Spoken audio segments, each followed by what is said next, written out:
Hey everybody, I'm Angela Pattison and I'm going to be sharing tonight's book study. So I'm excited to share. And this is all chapter 13 and 14 of Atomic Habits. And I'm just going to be honest and tell you that I have been the most nervous about doing this video call and sharing. And it's because this is a stretch for me, y'all. This is something that I've struggled with as somebody grew up with dyslexia and struggled to just feel like I could comprehend. And then honestly, it's been something that the enemies wanted to have to make me feel less than. And this has been a victory breakthrough for me to be able to, first of all, be doing this book study, y'all, and showing that not only that the chapters that I'm leading on this week is all about things that I am learning to overcome. And God is raising my leadership lid in. So y'all get to experience me sharing out of a vulnerable place of something that I feel like I'm gaining victory in as I'm sharing on here tonight. And I'm going to be reading some notes. And I did take a long time to really try to write this down for y'all. I'm excited because the Lord downloaded some stuff in my spirit as I was reading today's chapter and gave me such encouragement in these areas. And I'm going to tell you, if you feel like some things have been hard, y'all, if you feel like, even to the getting the habits down, you can do this. If I can do this, you can do this. So Atomic Habits, chapter 13, how to stop procrastinating by using the 2-minute rule. So we all read about it. If you did read about it, Twyla Tharp was a widely regarded dancer. And basically she would begin each day of her life with a ritual. She would wake up really early, like 5:30 in the morning, put on her workout clothes, y'all. She would walk outside and hail the taxi and basically tell him, take me to this gym. I'm going to work out. I mean, I'm going to paraphrase it a little bit. So basically she got there, she did her workout, but this was the thing that got me was that she said the ritual was not the stretching and the weight training. The ritual was getting the workout clothes on that morning. The ritual was getting the cab and telling him where to go. And she said, it's a simple act, but doing it the same way each morning habitualizes it, makes it repeatable, easy to do, and it reduces the chances of skipping it. This is so good, y'all. So 40 to 50% of what we do daily is out of habit. I mean, it's the truth, right? Everything that we're doing most of the time, there's so many routines that we make, whether we like it or not, good or bad. A lot of it is out of habits. And habits are the subconscious automatic choices that prompt and influence our willful decisions that will follow next. You can complete them in a few seconds, but then guess what? That's going to lead to minutes and hours after of decisions that are going to happen. So it significantly will influence our future actions. Habits are like an entrance ramp to a highway. It'll lead you down a path to good choices or bad choices. And the ritual of getting the workout clothes on like she did, right? And telling the cab every day where she wanted to go. That was a ritual that became easier and easier to become a habit for her, right? It became so easy to be able to continue to repeat that. Daily, we will experience these decisive moments, is the way they worded it in the book. Decisive moments. And that is what it's going to have a huge impact on how our day is going to turn out. These decisive moments are the life choices we make that pile up within the day that lead to other choices that shape our next actions. This was very eye-opening to me, y'all, as I was reading this, and it really impacted me. Honestly, having to go deep and study this, I'm like, wow, this is very good to be reading this and learning about this as I'm preparing for this meeting. So we're limited, y'all. You're limited by where our habits are leading us. I'm going to say that again. We are limited by where our habits are leading us. We're actually creating our future with our daily habits. So an example of a decisive moment. Okay, I'm going to choose to cook from scratch healthy food or order takeout, right? That's going to be a decisive moment that determines how healthy I'm going to eat. I'm going to get in a power hour, get in my IPA, or I'm going to do mindless scrolling on social media. How many can relate to that? Working in place that's going to be less distractions. I'm going to choose to go up to my office. For me, that would be my office upstairs. And I'm going to get in a place where I'm not distracted. Or I'm going to stay down, sit on the couch with a bag of potato chips. The boys are running around like crazy. The TV might be on. They might be playing games, right? Those are things that are going to shape the rest of my day, those choices that I have that I could pick from. It could be having a family dinner and planning ahead of time, family dinner time, and making a routine so that you can get on the calls and not have crazy distractions, so that you can be able to be fully all available and being on those calls, or not, right? And then having it be all craziness and hard to do the calls. And then there's also living out of reacting or being intentional with our time. This is something I'm learning more and more and trying to master this. These decisive moments set the options available to your future self. That was a powerful statement. These decisive moments are setting options to our available future self. So the difference between a good day and a bad day is often a few productive and healthy choices made in these decisive moments. Each one is like a fork in the road, and it stacks up throughout the day, and it will lead to different outcomes. So here's the 2-minute rule. Sometimes we attempt to do too much too soon. There's so many things that we're like, oh my gosh, I've got so much to do. And then we put it off, right? And let me be honest, that's how I felt about doing this. I was putting it off. I was like, well, and I did get to where finally I listened to it while I was cooking. That was my 2-minute thing. I'm going to listen while I'm cooking. And then we were on our way to a youth meeting, and I'm like, okay, I'm going to read a chapter out loud while we're driving, even if it's just 30 minutes. And I began to set it in my heart, some of what we were studying here. And then finally I sat down and did more. But y'all, I had to make that decision because it's easy for me to procrastinate and to put things off sometimes when it feels overwhelming.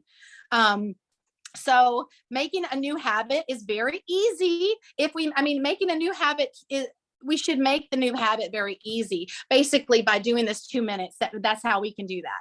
So instead of being like, oh my gosh, I'm going to run a 3-mile, I'm going to run for 3 miles. You can start by saying, I'm putting my shoes on. Okay. I'm going to go out and I'm going to run for 2 minutes. I'm going to run for 5 minutes, and gradually work your way up, right? You want to make it a ritual. You want to make it a habit and not just be such a huge task that you're never going to do. So here's some Plexus examples. So say some of you might feel like, oh my gosh, 50 to 100 messages in a week is a lot. Maybe some of you feel like IPA is hard. You put it off. It's struggle. It's hard to do it. Well, let me just ask you this. Can you just start with the 3-2-1 rule? 3 new messages, 2 follow-ups, 1 post, and then 1 training video a week. Start simple. Start with what you can do in the time you can do it.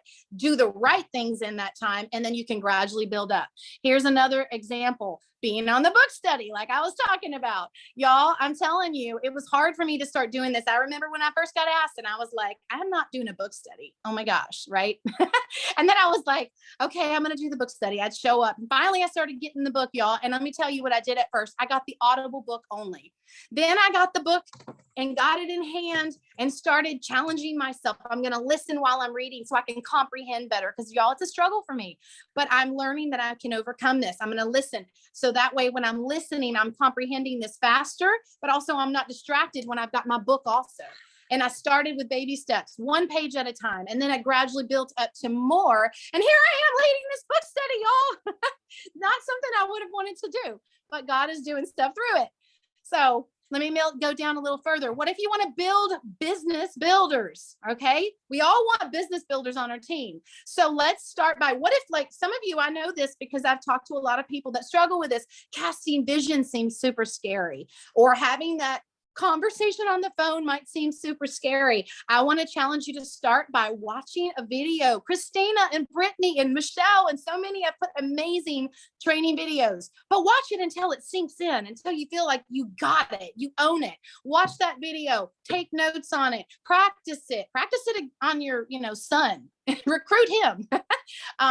Start with that, and then start, get them on a 3-way call and let them cast vision, the person that you sponsored you. And then you can start posting more boldly, sharing. You got to open that mouth, right? You got to get that miracle out of your mouth by opening it, sharing and casting that vision, helping others in your team to do the same. And it'll keep getting better, y'all.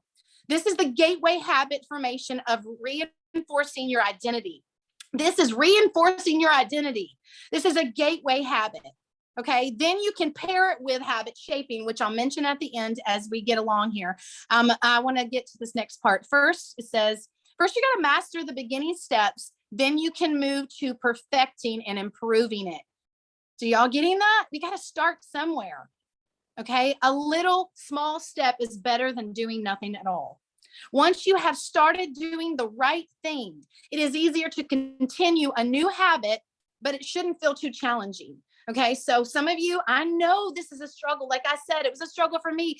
Time management, that's a struggle for me sometimes. Systems, that's something that I'm learning to be better at. But guys, we got to start somewhere. We got to make it easier by starting more simple. That thing comes to mind. How do you eat an elephant? One bite at a time. The point is to master the habit by showing up. Okay. Doing less is better than doing nothing. Being consistent, y'all. How many times do they say that? We got to be consistent. Consistency is better than doing all the things and then never doing it, but like once every 2 weeks, right? All right. The habit must be established and then you can improve it. This is speaking to me, y'all. This is speaking to me. I don't know about anybody else, but this is speaking to me. The more you ritualize the process, the more likely you will be able to master the habit and do great things. This is encouraging. Make it easy and start, and then the rest will follow. It's so awesome how simple this can be, y'all. So we've made it way too hard. And I'm going to tell y'all about a powerful thing that happened today.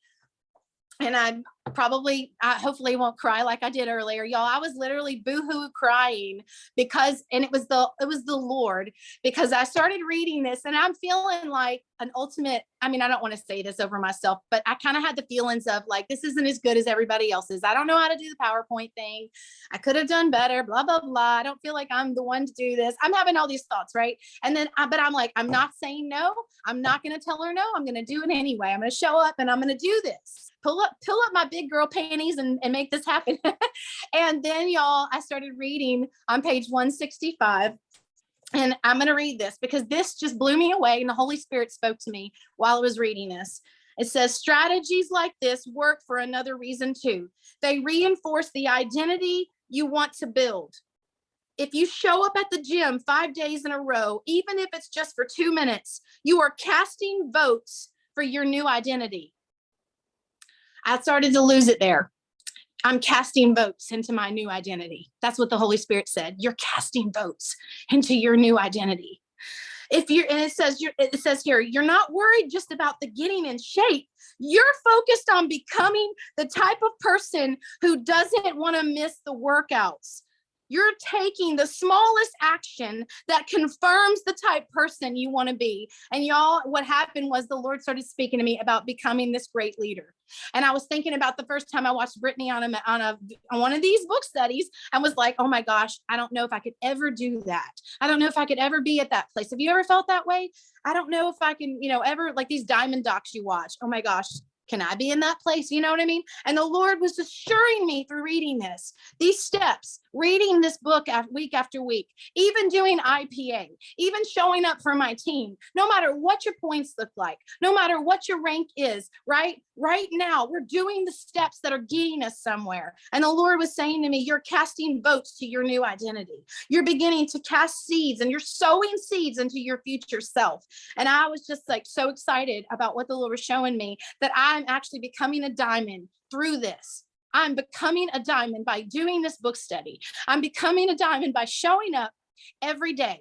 And I'm going to read some things that I wrote down here. You're casting votes into your new identity. I'm going to say it again. You're focused on becoming the type person who doesn't miss those workouts, doesn't want to miss those book study calls, doesn't want to miss your IPA, doesn't want to miss what you could be doing to help so many people. You're taking the smallest action that confirms the type person you want to be. So who do you want to be? Who do you want to be? Because I'm going to be, by the grace of God, the greatest servant leader that helps so many others, even beyond what I could do. That is my heart. That is my dream for my kids and for their kids. And I want to demonstrate that. And so when I show up to book study, IPA, watching training videos, keep it doing the hard things, being stretched, getting uncomfortable, okay? stepping out of my comfort zone. I am doing things scared, but I'm casting those seeds, those votes towards who I'm becoming. I'm becoming a great leader, and you are too. Someone who won't give up, someone who does the hard things and is an overcomer. You are an overcomer if you're on this book study. You're becoming a leader. You're becoming a diamond. You're casting seeds and votes when you do the hard things, when it feels uncomfortable. That's what you're doing. Isn't that amazing? So I was so encouraged by this. God is more concerned, y'all, with our character than just how fast we hit the next rank. Although, yes, these things will lead to that. We're becoming diamonds. Diamonds, pressure, time, hard things, right? It becomes a beautiful diamond. And that's what you're doing right now. That's what happens. But anyway, today, that's what the Lord was showing me. And I was just a wreck, but it was awesome. And then he showed me that I was showing up and I was saying yes, and I'm doing the things. And even if some of you on here you might feel like I'm failing forwards, guess what? You're sowing seeds into your future self. You're sowing and casting seeds into your identity. I know I harped on this for a long time, but that was the biggest thing that really impacted me out of this. And let me read a scripture that came to me. Galatians 6:9, let us not become weary in doing good, for at the proper time you will reap a harvest if you do not give up. So here's the thing. We see the end goal. We want to be diamond. We want to be the next rank, right?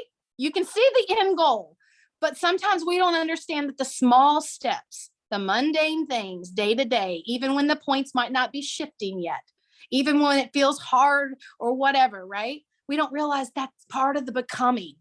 That is part of the becoming. We're taking steps. This is part of the process, y'all. And Zechariah 4:10 also came to my mind. Do not despise the small beginnings. The Lord rejoices to see the work begin. You know, he rejoices to see you beginning, just starting somewhere.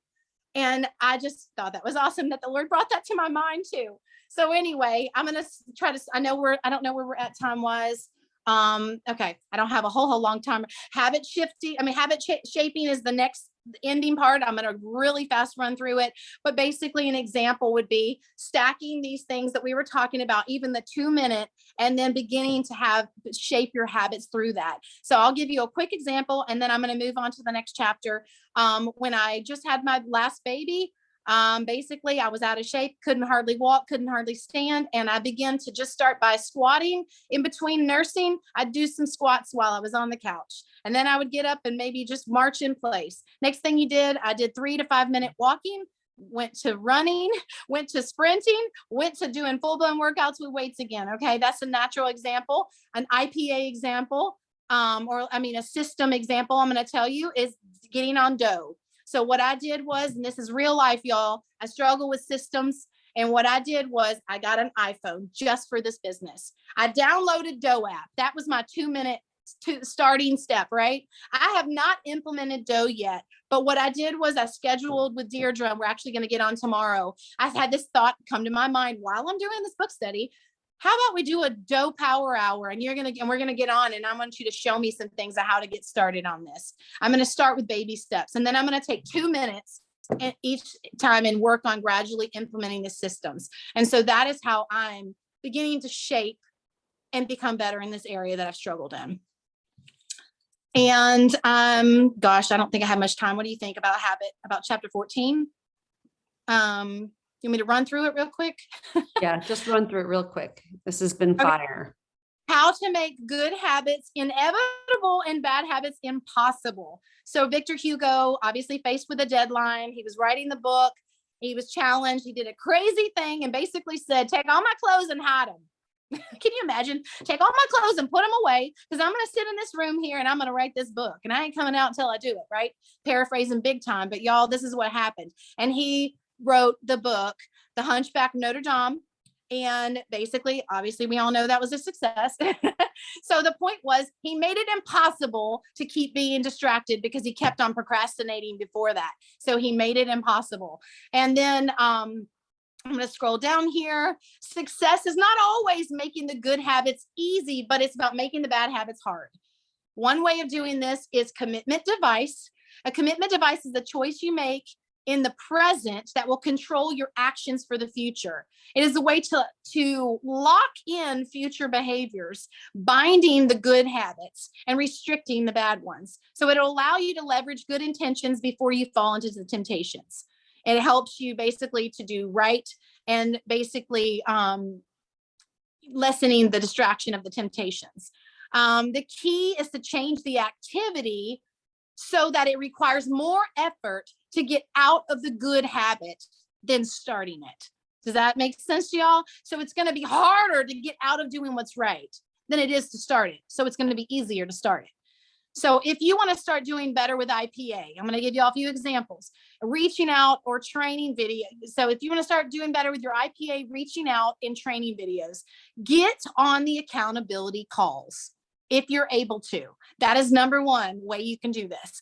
You could also just get an accountability partner. You can reach out to your sponsor and say, hold me accountable. Y'all, that helps you. It helps you to stay accountable to what you're supposed to be doing. If you want to reduce distractions, make it impossible to be distracted. Plan your day away from distractions. Go to the office, go to the library, get in a place where you're not going to be distracted. Silence your phone, right? Put it on silence while you're doing your IPA. Get on a power hour and plan to be focused. I had to take an edge today too, y'all. And I'm telling you, I locked myself up in my office, took me an edge, and I was focused. I made it happen, and I made distractions not happen. And basically, another thing is automate your habits. And I'm going to say this real quick. The tablet a lot of us earned, and some of you will be able to earn as you're getting closer to your next ranks or whatever. That's going to help with this. It's going to make systems become more in place. The Doe app is definitely an example of that. Getting the tablet, getting ways to help you, putting alarms in your phone to help you, scheduling things out. I got on Calendly, and that was huge for me because, like I said, I struggle with systems. There was too much going on. So many people want to book three-way calls. That made my life so much easier. It cleared brain space. And so that's what the goal is to clear the brain space, make it more easy to do good things by making it impossible to do the harder things, the things you don't want to do, the bad habits. So anyway, I'm going to scroll down here. One more thing, productivity, turning off, deleting games and entertainment, turning off apps that are not necessary. Again, that's the tablet can help with that. And then I pretty much said it all. I did set up the alarm, put the Doe on, and we can use the technology to help us in this way. So I'm going to wrap it up there. Well, that was a fabulous dose of fire. Thank you, Angela. That was amazing. We've got lots to talk about. If your nearest diamond is April and Abby, you guys are going, well, April, nearest diamond, you're going to go off with her for discussion. Christina is having her discussion. And if Brittany is your nearest diamond upline, you're going to stay here. So thank you, Angela. That was amazing. Okay, stop.